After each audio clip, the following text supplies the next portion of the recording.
자, 부관의 종류 44페이지요. 자, 일단 조건기한에서 한 문제 내지는 최대 두 문제인데, 일단 가장 중요한 조제가 6번 있죠, 6번. 가장조건. 이 부분이 제일 중요합니다. 따라서 조건 파트에서는 문제가 되면 한 10번 중에 7번은 이 부분을 가지고 답이 될 거예요. 가장 중요합니다. 자, 먼저 다시요. 조건이라는 개념을 다시 정확하게, 기회라는 개념을 다시 정확하게 볼게요. 큰 제목이 법률 행위의 부관이다, 그죠? 부관은 두 가지, 우리가 배운 것은 두 가지입니다. 조건, 기한 두 가지가 있죠. 자, 앞에서 제가 예를 들은 것을 또 올려보세요. 자식이 핸드폰을 사달라 하더라, 그죠? 근데 아버지가 1등 하면 사주마. 내년에 생일이 되면 사주마. 자, 그럼 이와 같은 조건기한은 법에 의해서 조건기한이 법률행위에 붙었습니까? 자기가 원해서 붙여서요? 원해서다, 그죠? 따라서 법률행위 부관이라면 성립한 법률행위의 효력을 뭐요? 제한하기 위해서, 그죠? 당사자가 원해서 임의로 부과한 약관을 말합니다. 임의로 부과한 약관. 그래서 이와 같은 개념이 통과돼야 돼요. 따라서 부관같이 보이지만 이 개념을 충족하지 못하는 것은 뭐요? 부관이 아니에요, 그죠? 부관이 아닙니다. 자, 그럼 부관의 종류는 어떤 게 있느냐? 먼저 정지와 해제라는 개념을 먼저 볼게요. 일단 정지, 해제라는 그 개념이 통과를 해야 됩니다. 자, 조건에서는 정지 조건도 있고 해제 조건도 있습니다. 자, 정지라는 것은 예를 들게 되면 합격하면은 차를 사주겠다, 그죠? 사주겠다. 자, 그럼 보세요. 아버지와 자식 간에 자동차를 공짜로 뭐요? 사주기로 약속했다, 그죠? 정려. 즉, 정려는 성립했어요. 그렇지만, 정려는 성립했지만, 언제 비로소 효력이 발생합니까? 합격해야 되죠. 따라서, 법률행위 성립했지만, 합격할 때까지는 효력이 생겼다, 안 생겼다? 안 생겼죠. 딱 정지되어 있다, 그죠? 정지되어 있다가 합격하면 뭐요? 그때부터 현실적으로 효력이 생기죠, 그죠? 이와 같은 조건을 정지라 합니다, 정지. 그래서 개념을 정확히 기억하셔야 돼요. 자, 정지 조건 보세요. 정지 조건이란 법률행위의 효력 체크하시고 뭐요? 그 다음에 발생 체크하시면 되죠. 따라서 합격하면 그때부터 비로소 효력이 발생한다, 그죠? 이와 같은 조건을 정지 조건이라 합니다. 자, 그럼 반대로 해제. 지금 자식이 어떤 상태냐? 결혼했습니다. 자식도 있어요. 근데 어떤 상태냐? 공무원 시험을 준비하고 있습니다. 자, 그러면 결혼됐기 때문에 어떻게 돼요? 가정을 꾸리기 위해서는 생활비가 필요하겠죠. 근데 지금 공무원 시험을 공부하고 있기 때문에 자신 스스로 생활비를 조달할 수 있다, 없다? 없죠. 그럼 아버지가 어떡합니까? 자식이, 이제는 자식도 생겼고 나는 이제는 더 이상 공무원 시험에 매달릴 수 없다, 그죠? 그래서 아무 직장이나 빨리 직장을 잡아서 내가 가정을 책임을 져야 되겠다. 이렇게 아버지에게 어느 날 통보를 했습니다. 근데 아버지가 다행히 뭐요? 돈이 많은 아버지입니다. 그래서 아버지가 고민하다가 뭐요? 자식에게 어떻게 통보를 하느냐. 지금까지 공부한 게 너무 아깝다, 그죠? 그래서 걱정하지 말고 합격할 때까지 뭐요? 생활비를 계속 주겠다, 그죠? 자, 그럼 보세요. 차이점 보세요. 현재 지금 생활비가 자식에 지급됩니까? 지급이 안 되고 있어요? 지급되고 있죠. 근데 지급되고 있던 생활비가 언제부터 끊깁니까? 바로 뭐요? 합격하는 순간 이제는 생활비를 지급할 필요 없다, 그죠? 자, 차이점 보세요. 해조건. 해저 조건이란 지금 뭐요? 정려 자체가 효력이 발생되고 있죠. 예, 효력 동그라미 하시고 뭐요? 합격하는 순간 그 효력이 뭐요? 없어져 버린다, 그죠? 요게 해제입니다. 따라서 정확히 기억하세요. 정지 조건은 뭐요? 그때부터 조건이 성취되면 그때부터 비로소 뭐요? 혈액이 발생을 하는 거고, 해제는 뭐예요? 말 그대로 조건이 성취되면 뭐예요? 그 법률행위가 뭐예요? 없어져 버린 겁니다. 없어져 버린다. 자, 그럼 예를 들어 볼게요. 가벌간에 토지 매매가 있었습니다. 자, 어떤 약정을 했느냐? 가벌간에 뭐예요? 우리 매수인입니다. 갑의 토지가 뭐예요? 지금 농지입니다. 대지화되면 내가 매수하겠다. 정지입니까? 해제입니까? 정지죠. 지금 현재는 토지인데 뭐예요? 농지다, 그죠? 근데 이게 대지화 되는 것을 뭐예요? 조건으로 내가 사겠다, 그죠? 그럼 매매는 언제부터요? 대지화가 됐을 때 혈액이 발생한다, 그죠? 정지. 자, 그 다음에 뭐예요? 가벌간에 토지 매매가 있어요. 자, 근데 어떻게? 예를 들면 건축을 할까요? 건물 매매가 있었습니다. 자, 건물을 짓기 위해서 일단 토지를 매매했다, 그죠? 그런데 그에 대해서 뭐예요? 어떻게 조건을 내요? 건축 허가 신청이 불어되면은 없던 걸로. 그럼 매매는 정지입니까? 해제요? 해제다, 그죠? 일단은 토지 매매가 있었다, 그죠? 어떤 목적으로? 건물을 짓기 위해서. 근데 그에 대한 뭐예요? 건축 허가 신청이 관계에 담궈서 불어되면 그 매매는 없던 걸로. 해제죠, 그죠? 자, 차이점. 그 개념을 차게 짚으세요. 따라서 정지라면 뭐예요? 그때부터 혈액이 생긴다, 그죠? 해제는 뭐예요? 그때부터 혈액이 소멸하는 겁니다. 자, 그래서 그 개념을 정확히 짚으시고, 중량성 6번이요. 가장조건. 말 그대로 가장조건은 가짜 조건, 이렇게 읽으면 돼요. 겉으로 보기에는 뭐예요? 조건같이 보이지만, 우리가 봤던 조건의 그 요건을 충족 못해서 조건이 아닌 것을 가짜 조건이란다, 가짜 조건. 자, 첫 번째, 1항 불법 조건이에요. 조건이 선량한 풍속 기타 사회 질서에 위반한 것이든 그 법률행위는 무효로 한다. 자, 우리가 지난 시간에 103조를 배웠다, 그죠? 갑이 을에게 자신의 토지를 정리합니다. 근데 어떤 조건을 다느냐? 첩이 되는 것을 조건으로.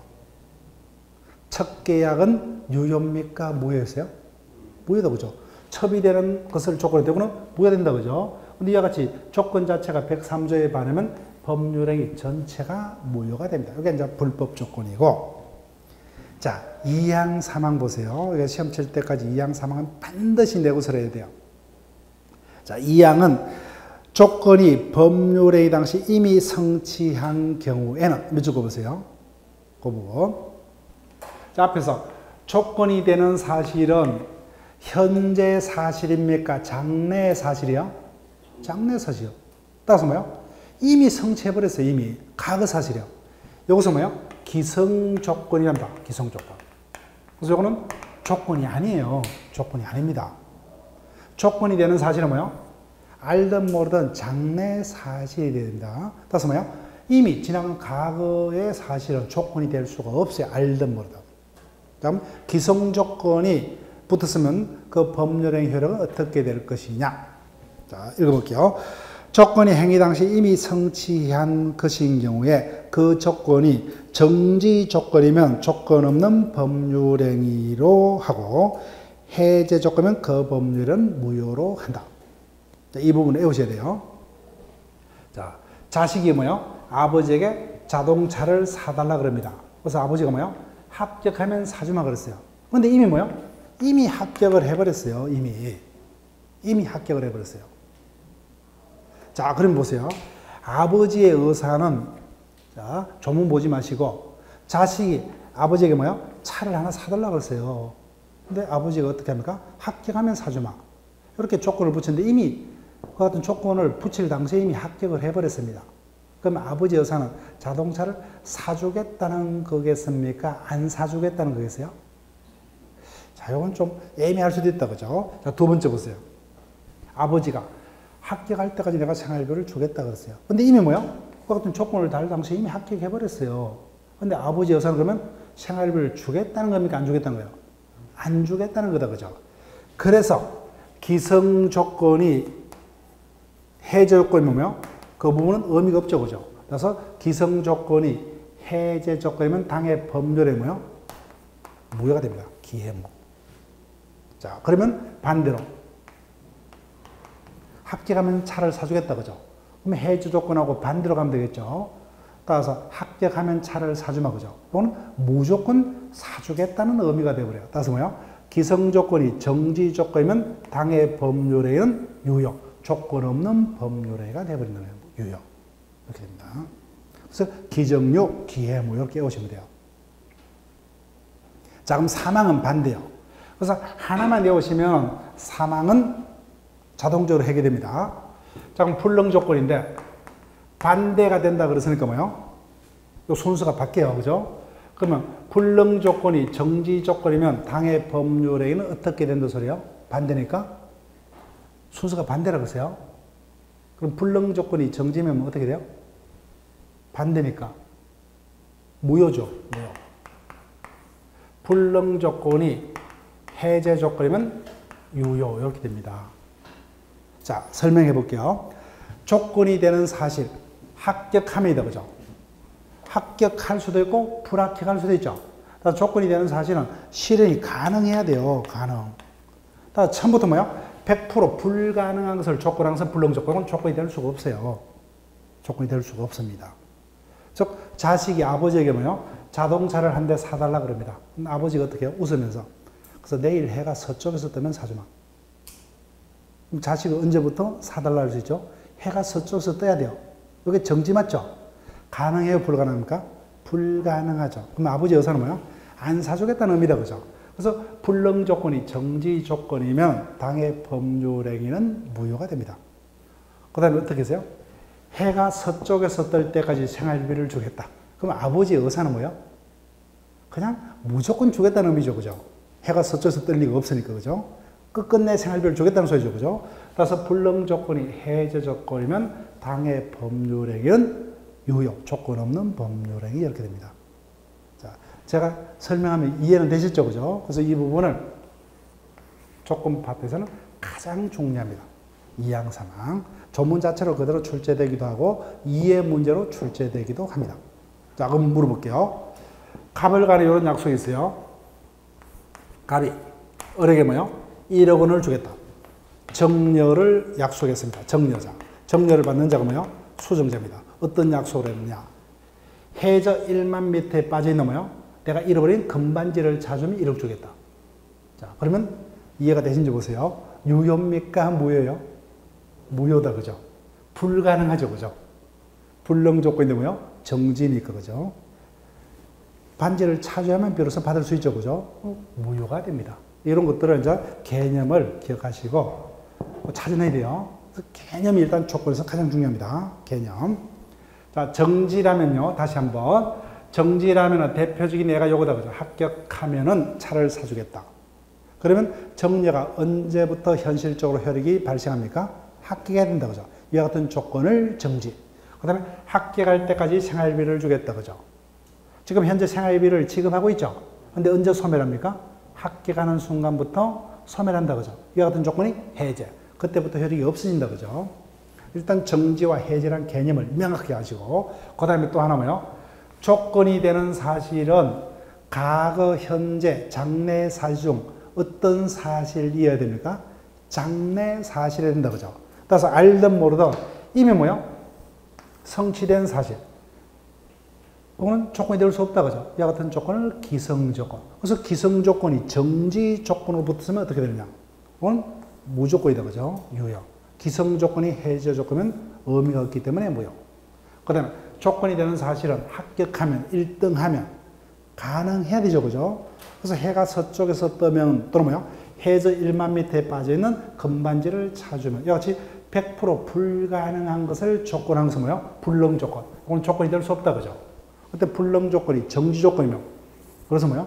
1만 미터에 빠져있는 다이아몬드 반지를 찾으면 1억 주겠다. 그죠? 불가능한 거죠. 그죠? 해가 서쪽에 뜨면, 서쪽에서 해가 뜨면 차를 사주겠다. 불가능한 거다. 그죠? 그래서 이와 같은 불능 조건이 정지 조건이면 무효.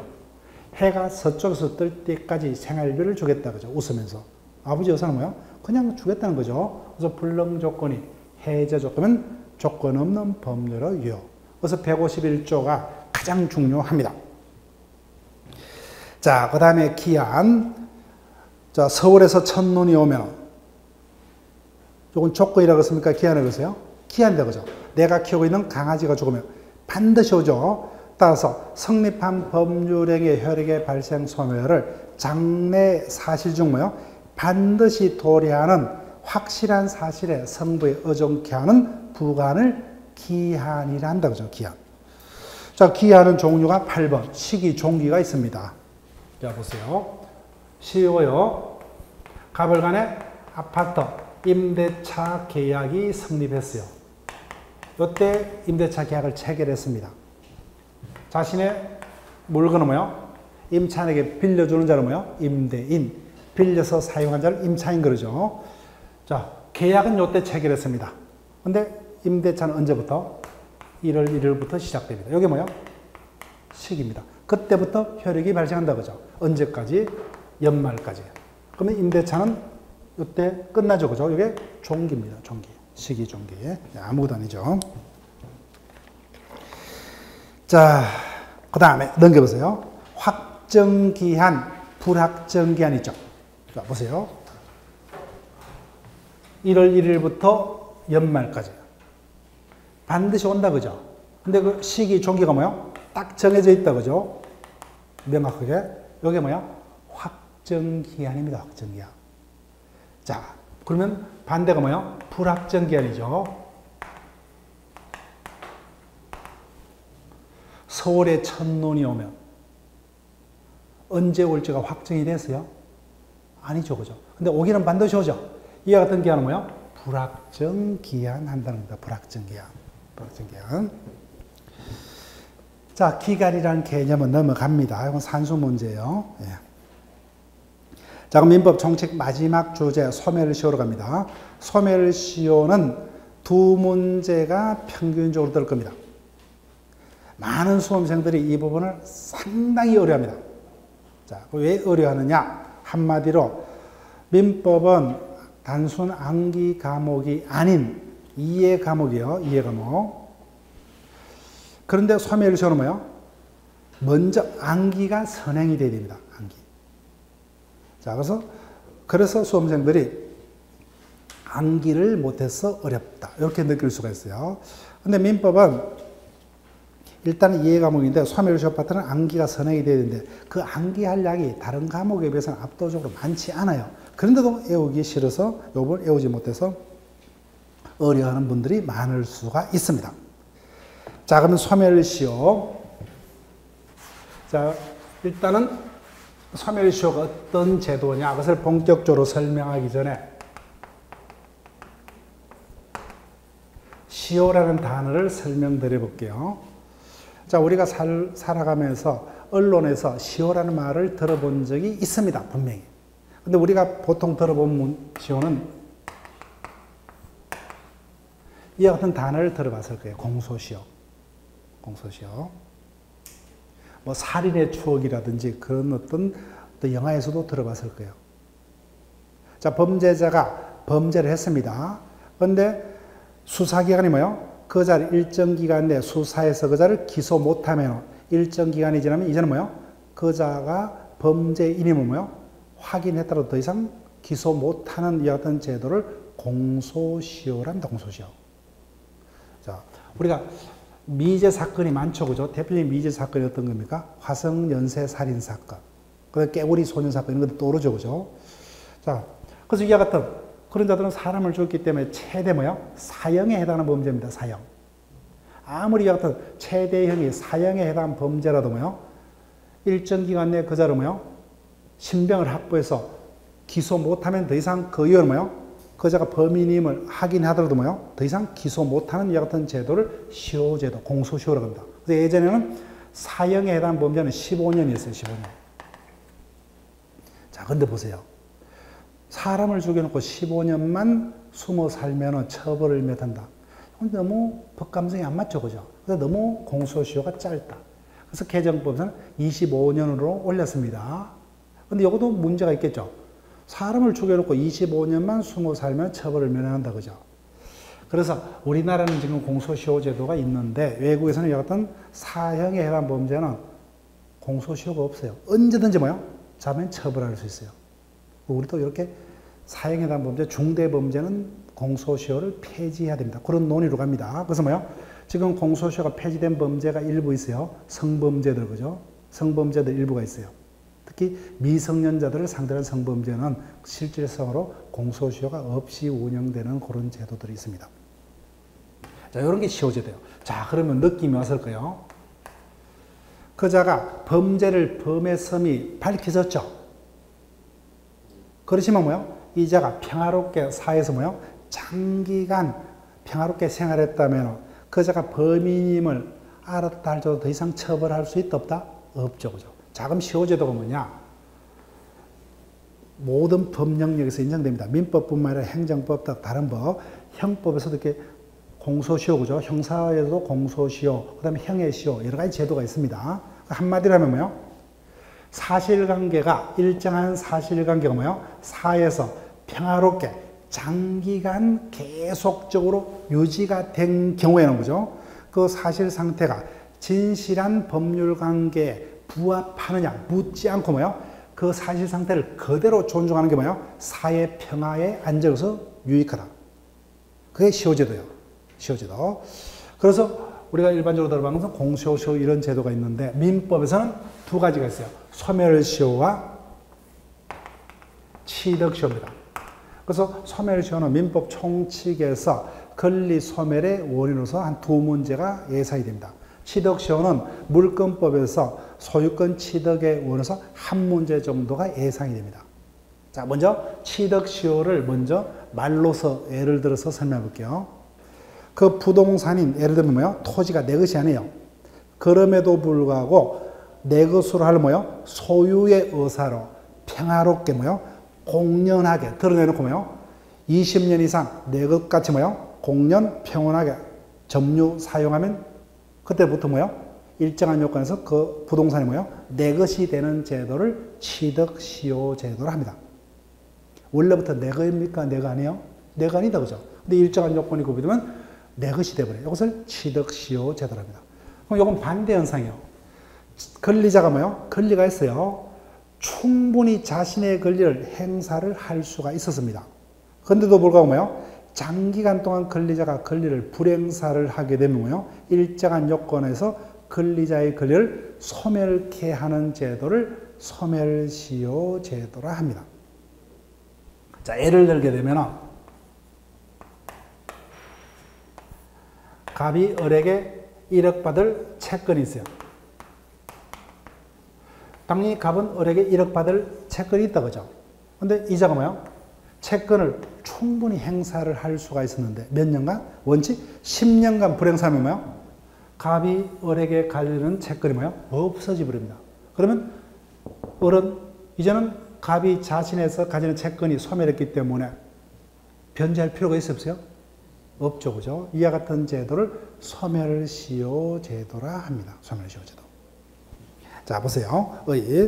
소멸시효란 권리자가 뭐요? 자신의 권리를 충분히 행사를 할 수가 있었어요. 보세요. 그럼에도 불구하고 법이 정한 일정 기간 동안 뭐요? 권리를 계속적으로 불행사를 합니다. 그때 뭐요?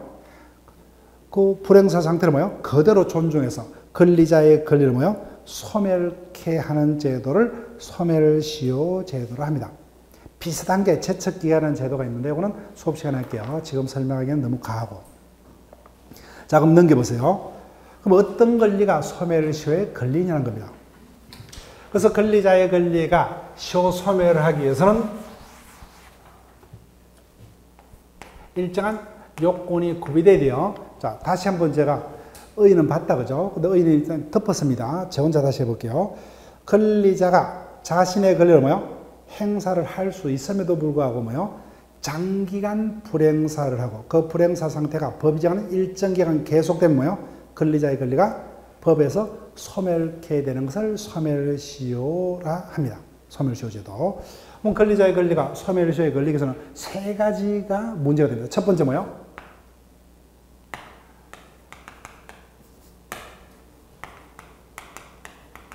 권리자의 권리가 소멸시효에 걸릴 수 있는 권리라 해야 됩니다. 걸릴 수 있는 권리. 자, 보세요. 말로 해볼게요. 자, 내가 불효 막 심한 놈입니다. 바쁘다는 핑계로 시골에 홀로 계시는 부모님을 뭐요? 30년 동안 한 번도 찾아뵌 적이 없습니다. 아주 나쁜 놈이죠. 그러면 법적으로 부모와 자식 간의 관계가 끊어집니까? 아니죠. 그죠? 그래서 시효는 뭐예요? 모든 권리가 시효에 걸리는 게 아니에요. 우리가 첫째 시간에 했어요. 자, 민법은 총칙, 그 다음 뭐예요? 제3법, 가족법으로 나눌 수가 있죠. 근데 제3법과 가족법은 뭐예요? 원리가 다르더라고요. 공통분모가 없더라. 그래서 민법 총칙은 용어상으로는 제3법과 가족법 모두의 어떤 적용되는 개념이지만 실제로는 양자가 공통분모가 없기 때문에 민법 총칙의 원칙 어디까지만? 제3법까지만. 그래서 우리가 열심히 배우는 민법 총칙은 뭐예요? 가족법 적용 없어요.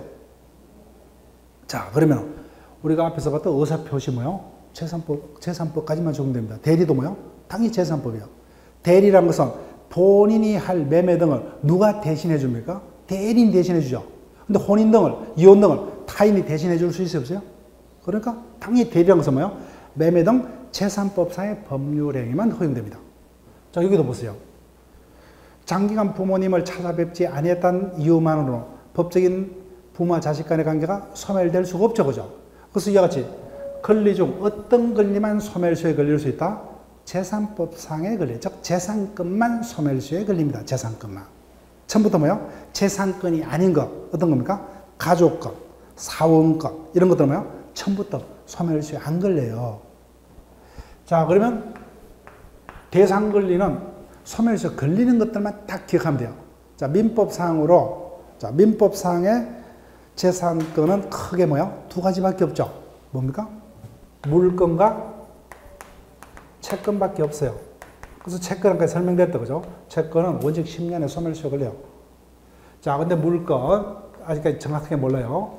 자, 물권이라면 그 객체인 물건을 내만이 배타적으로 지배할 수 있는 권리자의 권리를 물권이 한다, 그죠? 근데 물권은 그 범위에 따라서 뭐예요? 소유권, 점유권, 지상권, 지역권, 전세권, 유치권, 지역권, 저당권 8가지가 있다, 그죠? 그래서 모든 물건이 소멸시효에 걸리냐는 겁니다. 자, 이 부분을 볼게요. 자, 소멸시효의 대상이 되는 권리 4번 있죠. 당연히 채권은 소멸시효에 걸립니다. 162조 보세요. 1항, 채권은 10년간 행사치는 소멸시효가 완성된다고 이렇게 되어 있죠. 즉, 재산권 중 채권이 소멸시효에 걸립니다. 2항을 보니까 채권 및 소유권 이의 재산권. 자, 거기다가 밑줄 그어볼게요. 채권과 소유권을 제한 나머지 재산권 20년에 소멸시효 걸린다, 그죠? 자, 그럼 보세요. 물건은 총 8가지가 있었습니다. 소유권, 점유권, 그 다음에 지상권, 지역권, 전세권. 요 3가지를 묶어서 뭐요? 용익 물권이랍니다. 물권. 그 다음에 유치권, 질권, 저당권 등을 통틀어서 뭐요?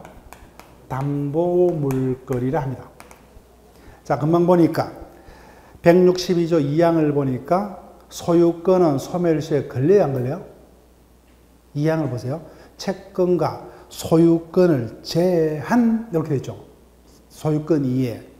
그러면 소유권은 소멸시효에 걸린다는 겁니까? 안 걸린다는 거예요? 예? 채권은 10년에 걸린다고 1항에 있었어요. 그럼 채권은 문제, 1항에 있으니까 문제 안 되고 소유권 이해 재산권은 20년에 걸린다. 그럼 소유권은 걸린다는 거야? 안 걸린다는 거야? 안 걸린다는 겁니다. 예. 소유권 이해 재산권만 걸려요. 소유권은 소멸시효 안 걸려요. 자, 그 다음에 점유권은 그때 설명합니다. 점유권은 소멸시효하고는 상관없어요. 점유권 소멸시효 상관없어요. 그럼 물권 중에서 뭐요? 요거만이 소멸시효에 걸립니다. 이것도 기본반에서 설명드릴게요. 용익물권만 소멸시효. 그러면 민법상의 권리 중 뭐요? 소멸시효에 걸리는 것은 채권하고 요거밖에 없어요. 당연히 담보물건은 소멸시효에 안 걸립니다. 자, 왜 안 걸리냐 설명을 해볼게요.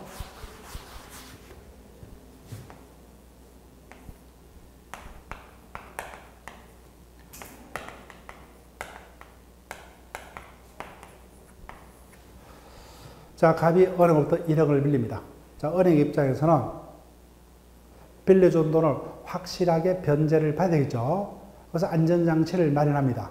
자, 그러면 어떻게 돼요? 당연히 일반적으로 은행은 그냥 신용으로 빌려주는 게 아니라 담보를 잡겠죠. 어디에다가요?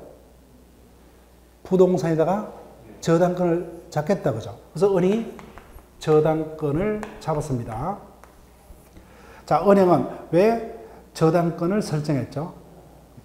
이 채권은 뭐요? 담보할 목적이다, 그죠? 따라서 저당권 등 담보물건에서 담보되는 채권을 피담보 채권이라고 합니다. 피담보 채권. 자, 그럼 보세요. 은행 입장에서는 저당권 자체가 궁극적인 목적입니까? 채권의 변제를 받는 게 궁극적인 목적이요? 후자다, 그죠? 은행 입장에서 뭐요? 요게 주고, 요건 뭐요? 요 채권은 안전하게 담보할 목적으로 저당권을 설정한 게 불가죠. 자, 근데 뭐요? 이 저당권 자체가 채권이 살아있는데 이게 소멸시효 걸려버리면 어떻게 되고요? 문제가 된다, 그죠? 즉, 요게 주죠, 그죠? 채권이 남아있는데 이 자체가 독립해서 소멸시효 걸리면 말도 안 되죠, 그죠? 따라서 저당권은 뭐요? 담보되는 채권과 독립해서 소멸시효에 걸리지 않습니다. 채권은 당연히 뭐요? 몇 년에 소멸시효 걸려요? 10년. 그래서 채권이 없어지면 저당권 자체는 의미가 없죠. 채권이 소멸하면 저당권 당연히 소멸해요. 그렇지만 이거 자체는 뭐예요? 채권이 남아있는 한 독자적으로는 시효의 대상이 될 수가 없습니다. 그럼 대상 권리는 어려워할 필요 없어요. 뭐만요? 소멸시효 걸리는 것만 기억을 하고 나머지는 그죠? 안 걸린다고 이렇게 기억을 하시면 돼요. 그럼 민법상의 권리 중 소멸시효 걸리는 건 뭐밖에 없어요? 채권과 용익 물건밖에 없어요. 나머지는 안 걸린다는 겁니다. 자, 그러면 여기 없는 것은 다 안 걸린다, 그죠? 우리가 배웠던 거 어떤 게 있어요? 항변권도 있고 형성권도 있고 뭐 사원권도 있고 있었다, 그죠? 소멸시효 걸린다는 거예요? 안 걸린다는 거예요? 안 걸린다는 겁니다. 안 걸린다. 민법상의 권리 중 소멸시효에 걸리는 것은 뭐예요? 채권과 용익 물건 두 가지밖에 없다. 나머지는 뭐예요? 안 걸린다고 확인만 하시면 돼요. 확인만. 자, 여기까지만 오늘은 설명드릴게요. 대상 권리는. 자, 그럼 쭉 확인해 보면은, 자, 채권 소멸시효 걸립니다. 다만 소멸시효 기간이 10년짜리가 원칙입니다. 3년, 1년짜리도 있습니다. 자, 나머지는 일단 넘어가시고, 자, 그 다음에 옆 페이지 5번. 소멸시효는 가장 중요한 게 5번이에요. 소멸시효 기산점이죠. 근데 전혀 안 적혔죠, 그죠? 자, 소멸시효라면은 권리자가 자신의 권리를 행사를 할 수 있음에도 불구하고 불행사를 하고, 그 불행사가 뭐예요? 일정 기간, 법이 정한 기간 동안 계속 해야 돼요. 자, 그러면 채권은 원칙적으로 몇 년이 불행사해야 됩니까? 10년이라고 그죠? 언제부터 10년이 시작되냐, 그죠? 이자가 채권을 행사할 수 있는 때로부터입니다. 그래서 소멸시효는 언제부터 시작하느냐? 이게 뭐예요? 기산점입니다. 기산점으로부터 몇 년이 돼야 돼요? 10년이 돼야 된다, 그죠? 그래서 이게 가장 소멸시효에서 중요합니다. 소멸시효에서. 그래서 언제부터 소멸시효가 시작을 하느냐는 거예요. 자, 소멸시효는 권리자가 권리를 행사할 수 있는 때로부터. 그래서 개개 권리마다 그 소멸시효의 기산점이 달라집니다. 자, 그럼 우리 배웠던 거 하나 응용해 볼게요. 아버지가 합격하면 자동차를 사주겠다 그랬어요. 자, 그러면 자식은 언제부터 권리를 행사할 수 있죠? 그럼 소멸시효는 언제부터요?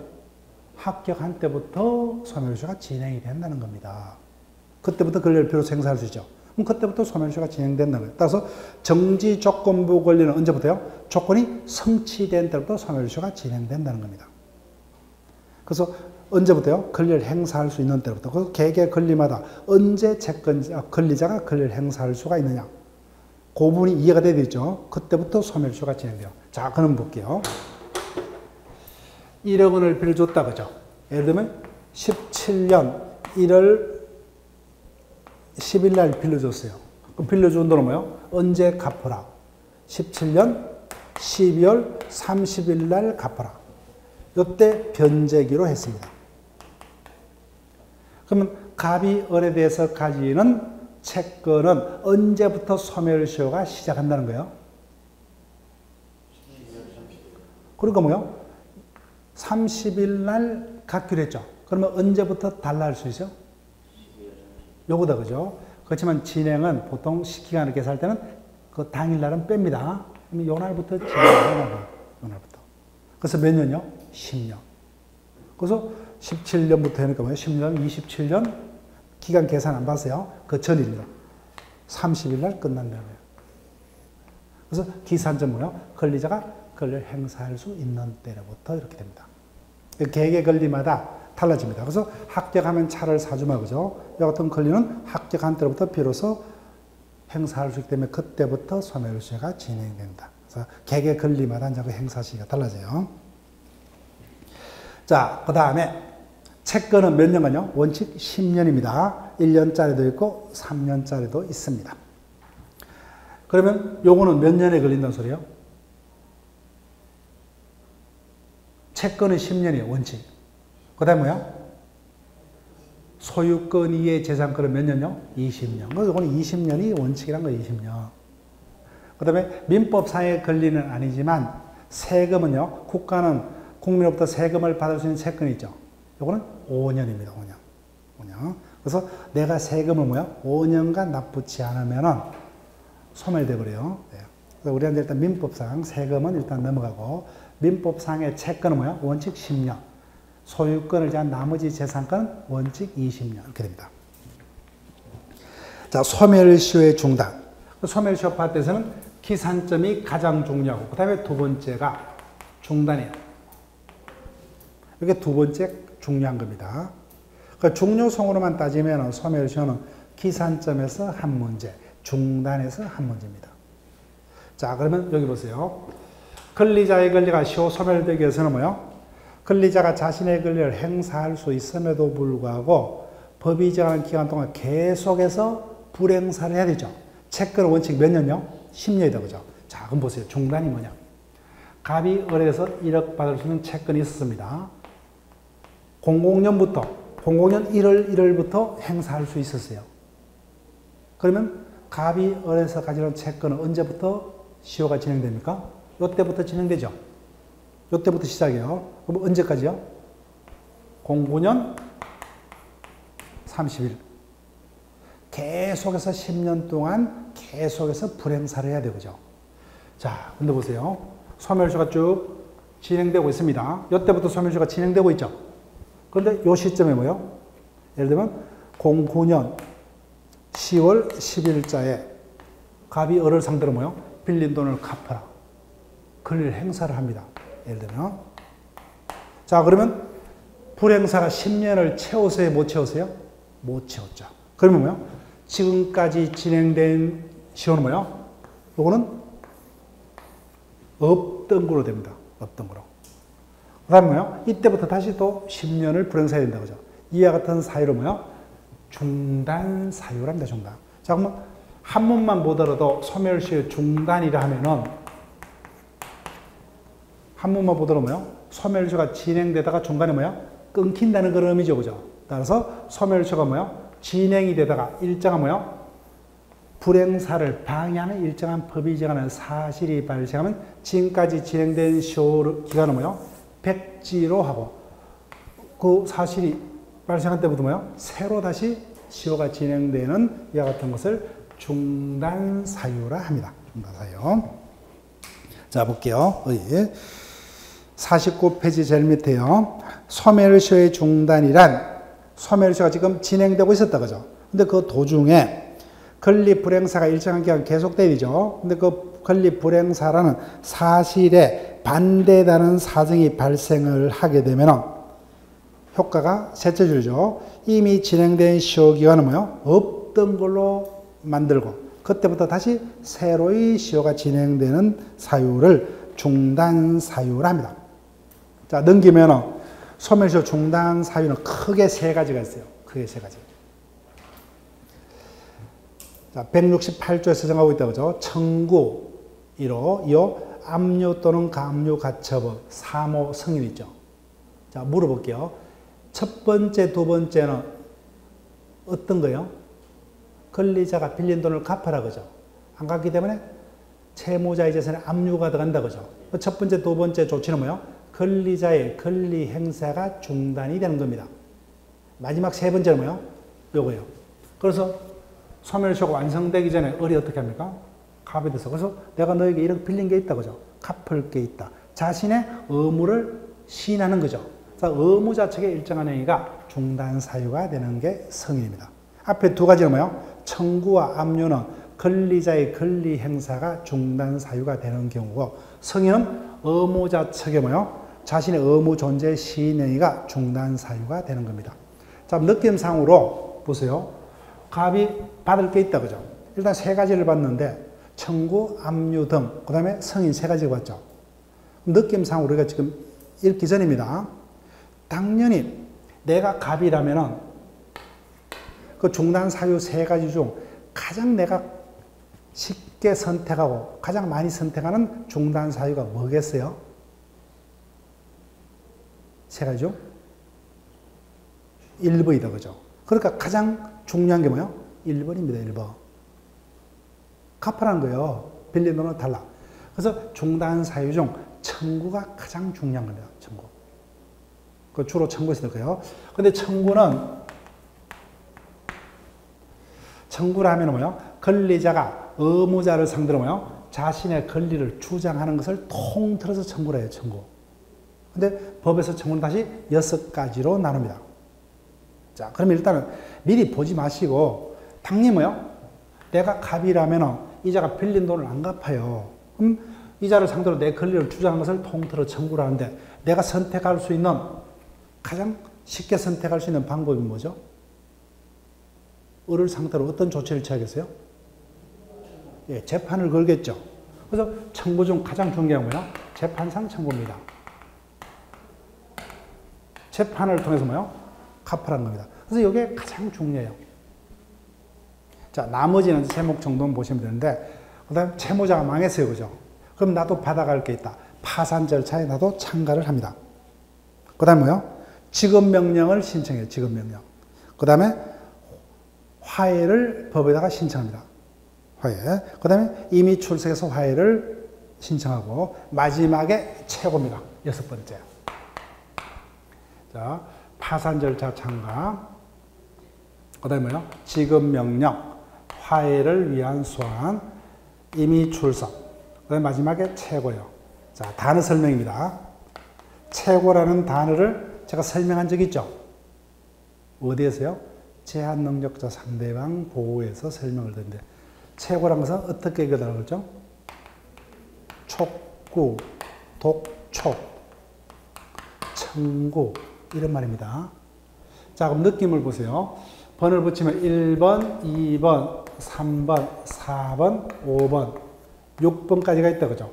즉, 청구에는 이 같은 6가지 종류가 있는데, 다 소멸시효 중단 사유가 돼요. 근데 느낌을 보니까 뭐요? 이 5가지는 권리자인 갑이 의무자인 을을 상대로 중간에 누구를 내세웁니까? 누구를 끼고 권리 행사하는 거예요? 법원이다. 그죠? 법원의 힘을 빌려서. 그죠? 법원을 통해서 뭐요? 재판을 걸고, 그죠? 망해서는 뭐요? 파산 절차에 이제 법원을 통해서 자기도 참가하는 거예요. 받을 게 있다. 지급명령. 다 법원입니다. 법원의 힘을 빌려서 권리 행사한 거예요. 근데 나머지 경우는 뭐요? 이와 같은 여유가 없을 때 그냥 재판 밖에서 전화 한 통화로 예를 들면 뭐요? 갚아라. 이것이 법원의 힘을 빌리지 않고 재판의 권리 주장을 통틀어서 채고 이렇게 합니다. 자, 그러면 가장 중요한 게 요건데, 이런 것들은 뭐요? 법원의 힘을 빌려서 여하튼 권리를 행사하고 있기 때문에 일정한 예사유가 없으면 종국적으로 소멸시효가 중단이 됩니다. 중단. 근데 요거는 뭐요? 확실하지 않죠. 그죠? 그래서 이와 같은 강력한 조치를 취할 시간적 여유가 없을 때 일시적으로 6개월 동안 시간을 버는 잠정적인 중단 사유에 불과합니다. 따라서 뭐요? 최고만으로 종국적으로 중단이 안 돼요. 시간을 6개월 동안 벌었죠.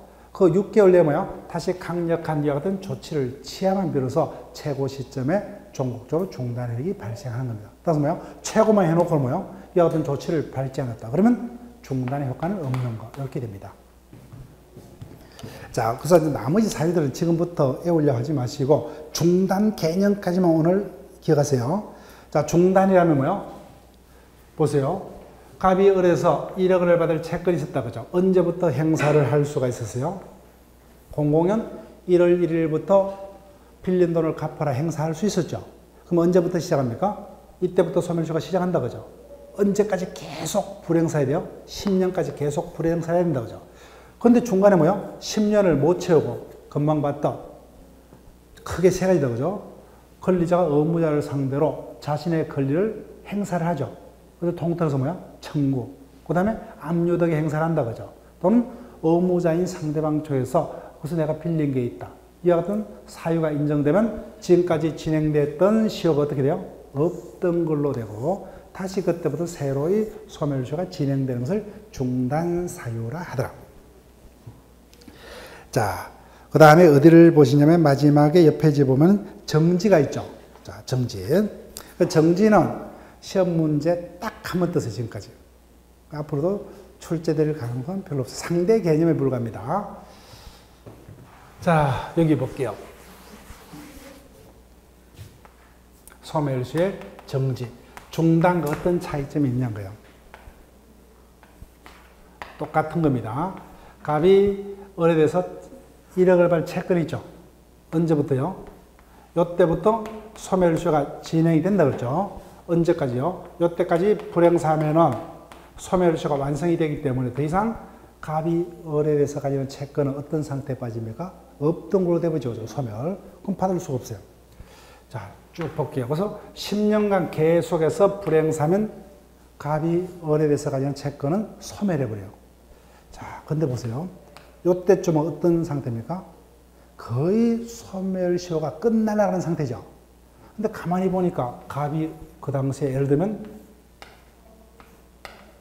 제한능력자 중에 한 명이에요. 자, 어떤 자가 제한능력자입니까? 미성년자, 그죠? 또는 치매 등의 정신적 결함을 이유로 법으로부터 성년 후견 개시 심판받은, 한정 후견 개시 심판받은 피성년 후견인, 피한정 후견이죠. 이런 자들은 우리와 달리 자신이 권리가 있더라도 스스로 권리 행사를 할 수 있는 자입니까? 없는 자다, 그죠? 근데 이런 경우, 이 같은 상태를 전혀 고려치 않고 뭐요? 악독하게 그냥 10년을 채워서 갑이 을에서 가진 채권을 소멸해버리면 이런 자에게 너무 가혹하다, 그죠? 그래서 이와 같은 애적 사유가 있으면 쭉 소멸시효가 진행된다, 그죠? 근데 그 사유가 있으면 그 사유가 해소될 때까지는 뭐요? 더 이상 소멸시효 진행을 안 시킵니다. 딱 뭐요? 멈추게 합니다. 멈추게 했다가 뭐요? 그 사유가 해소되면 남은 나머지 기간만 채우면 되는 제도로 뭐요? 정지라 합니다. 정지. 자, 그럼 어떤 차이점이 있어요? 자, 중단 사유가 있으면은 이때 중단 사유가 발생했다, 그죠? 그럼 지금까지 진행된 기간이 그대로 남아 있습니까? 없어져 버려요? 없어져 버려요. 근데 정지의 경우는 지금까지 진행된 기간이 없어집니까? 그대로 남아 있어요? 그대로 남아 있습니다. 없어지는 게 아니에요. 정지 사유가 발생하면 뭐요? 그 정지 사유가 해소될 때까지 더 이상 뭐요? 진행만 안 시키고 멈추게 할 뿐이에요. 그래서 그 사유가 없어지면 뭐요? 남은 기간을 채우면 되는 제도를 정지라 합니다. 정지. 대표적인 게 뭐요? 여하튼 제한 능력자를 위한 정지. 그 정지 기간은 원칙 6개월짜리가 원칙입니다. 그 이자가 뭐요? 소멸시효가 완성될 무렵에 제한 능력자라면 6개월간 스스로 능력자가 되거나 후임의 법정대리 취임한 뒤로부터 뭐요? 6개월간은 멈춰져요. 그 다음에 부부간에도 서로 권리 의무가 있을 수 있겠죠. 근데 부부간에 권리 의무가 있더라도 정상적으로 부부관계가 유지되는 동안에는 권리 행사를 기대할 수 없죠. 그래서 부부 일방이 타방에 대해서 가지는 권리 뭐요? 혼인관계가 해소된 날로부터 6개월 동안은 정지시킵니다. 그 다음에 상속재산도 있어요. 누가 상속인인지 여기에 좀 불분명한 것도 있다, 그죠? 그런 경우 상속인 등의 확정이 있는 때로부터 6개월간은 기다려줍니다. 다 몇 개월이에요? 6개월입니다. 근데 마지막 하나가 1개월짜리가 있어요. 자, 보세요. 갑이 지금 을에게 뭐요? 1억 받을 게 있어요. 근데 지금 이자가 지금, 예를 들면 이자가 쓰나미로 바다로 휩쓸려 내려가요. 쓰나미로. 갑이 뭐요? 을에게 찾아가서, 야, 너 빨리 죽기 전에 빨리 내 돈 갖고 죽어라. 그럴 수 없죠, 그죠? 이와 같은 어떤 천재사변이 있으면 뭐야? 천재사변이 끝난 때부터 1개월 동안 기다려줍니다. 이것을 한번 6개월로 속이는 그런 문제가 하나 있었어요. 그래서 정지는 다 기간이 뭐예요? 6개월입니다. 이거 딱 하나면 1개월이에요. 그래서 정지는 우리 시험에서 출제될 가능성이 거의 없다. 왜요? 소멸시효 파트는 전체 2문제인데 정지는 중요한 게 아닙니다. 나머지도 뭐요? 소멸시효 파트에서 출제될 주제가 엄청 많은데 아무리 출제하고 싶더라도 뭐요? 2문제입니다. 평균적으로. 그래서 중요치다는 정지를 출제할 가능성이 없어요. 다만 정지라는 것은 지문에 뭐요? 중단의 어떤 비교 어떤 개념으로서 하나의 지문에서 설신은 될 수가 있습니다. 그런 상대 개념으로 기억을 하시면 돼요. 자, 나머지는 좀 뭐 소멸시의 이익이라는 이런 주제가 있는데, 자, 그게 일단은 신경 쓸 필요 없고, 자, 그러면 지금까지 우리가 민법 총칙을 쭉 검토를 했는데, 오늘 배웠던 부분을 보세요. 36페이지부터 펴보세요. 자, 의사표시 파트에서는 한 문제에서 3문제까지입니다. 제가 출제자라면 의사표시 파트는 항상 3문제를 출제를 할 거예요. 그만큼 중요 파트입니다. 자, 법률행위라는 것은 뭐예요? 법률 요건 중 행위자가 원한 대로 법 효과가 발생하는 요건이다, 그죠? 근데 원한 대로 효과가 발생하기 위해서는 여러 가지 요건을 구비를 해야 되는데, 그 중에 하나가 의사표시가 정상적으로 이루어져야 됩니다. 근데 의사표시가 뭐예요? 의사표시가 불일치한다든지 일치를 하더라도 타인으로부터 쏘가서 사기당해서 또는 뭐예요? 강박에서 같은 의사표시에서는 그 효과가 어떻게 될 것이냐, 그죠? 107조부터 110조까지를 규정을 두고 있어요. 그래서 그 개념을 다시 한번 집에 가서 확인을 하시고, 그 다음에 넘기면 뭐예요? 38페이지 대리다, 그죠? 쪽 제목이 법률행위 대리죠. 따라서 대리라는 것은 뭐예요? 법률행위만 허용되는데, 이때 법률행위도 모든 법률행위가 아니라 뭐예요? 매매 등 타인이 대신할 수 있는 재산법상의 법률행위 하나만 허용된다, 그죠? 혼인, 이혼 등을 타인이 대신해 줄 수 없죠, 그죠? 결정해 줄 수 없습니다. 그래서 대리라는 제도는 재산법상의 법률행위만 허용됩니다. 그때 일정한 본인을 대신할 수 있는 권한을, 대리인이 가지는 권한을 대리권 했죠. 그 대리권의 발생 원인에 따라서 대리인이 가지는 대리권이 법에 의해서 주어진 대리를 뭐예요? 법정 대리. 본인이 원해서 일정한 자에게 대리권을 수여한 대리를 뭐예요? 임의 대리를 하더라고요. 대리는 여러 가지 주제가 있는데 40페이지요. 자, 무권 대리입니다. 여기서는 한 문제 이상이 반드시 돼요. 대리 파트에서도 최소 2문제, 뭐 최대 4문제까지 출제될 수가 있습니다. 자, 대리인이 행위가 정상적으로 본에게 그 효과를 발생케 하기 위해서는 내부적으로 대리인에게 대리권이 있어야 되겠죠. 근데 현실적으로 대리인에게 대리권이 없는 경우가 무권 대리인데, 그 무권 대리의 경우 어떤 대책이 필요하냐에 대해서 상대방에게 전혀 잘못이 없는 경우, 대리권이 있다고 믿고 믿는데 잘못이 없는 경우에 그 상대방을 보호를 하기 위해서 먼저 뭐요? 토연 대리라는 무권 대리가 있더라고요. 즉 일단은 대리에게 대리권은 없지만 상대방은 대리권이 있다고 믿는데 잘못이 없는데 그 원인을 뭐요? 본인에게 찾을 수 있는 경우예요. 잘못 있는 본인에게 그 법적 책임을 묻는 제도를 토연 대리라 하더라. 3가지 종류가 있습니다.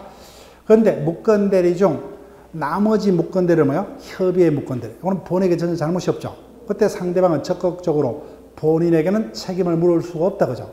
다만 이와 같은 협의의 무권 대리 결론이 본인에게 절대적으로 불리한 것만 아니기 때문에 우리 법은 본인이 원하면은 유효케 할 수 있는 추인권을 본인에게 주더라고요. 그래서 본인의 추인 여하에 따라서 운명이 바뀝니다. 근데 본인이 추인치 않으면 뭐예요? 잘못이 없는 상대방을 보호하기 위해서 일정한 요건에서 무권 대리인에게 강력한 법적 책임을 지우는 이런 어떤 조문을 마련하고 있습니다. 자, 그다음 무효의 취소에서는 이제 특히 뭐요? 무효 사유가 어떤 게 있느냐는 우리가 본격적으로 그때 개념 위주로 약간 본 건 있지만 본격적으로는 아직까지 모릅니다. 근데 무효보다는 뭐요? 더 취소가 중요하다고 그랬어요. 갑을 간에 매매가 있었는데 그 매매가 뭐요? 그 당시에 갑에게 제한 능력의 원이 있었더라 그죠? 또는 차고, 사기, 강박 등의 원이 있었다면은 일단은 매매 자체는 유효하지만 이와 같은 사유를 주장해서 취소권자가 뭐요? 일방적으로 취소함으로써 매매 등 법률행위를 뭐요? 그때부터가 아니라 처음부터 소급해서 무효화시키는 것을 뭐요? 취소라 하더라 그죠? 그래서 취소가 더 중요하다고 했습니다. 그래서 취소권자가 취소하면 그때부터가 아니라 뭐요? 매매 등 법률행위가 처음부터 소급해서 무효가 된다고 했습니다. 그때 취소권자가 뭐요? 자신이 가지는 취소권을 포기를 하는 것을 뭐요? 추인을 했죠, 추인.